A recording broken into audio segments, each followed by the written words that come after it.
The beauty of this model is that it's a win-win for both the employer and the employee. And what I try to tell my employees is, it's not an employer-employee. This is our plan together, and we all have a stake in it.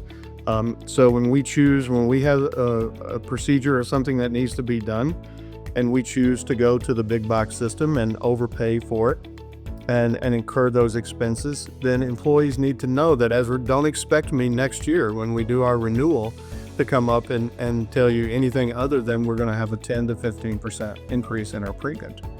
When you have a stake in it, because I keep telling them the goal is for me to get up in front of you next year and say, maybe we have a 4% or a 5%. And my ultimate goal is to get up here and tell you we're not going to have an increase in premiums this year because everyone in this room managed their own health care and participated in the plan. And that's the only way it can be successful, is that if you have a stake in it. I think too many times employees think it's the employers that are incurring the costs. It's really them. And as I tell them every year, that this year's claims is next year's premiums, and that's just the simple math.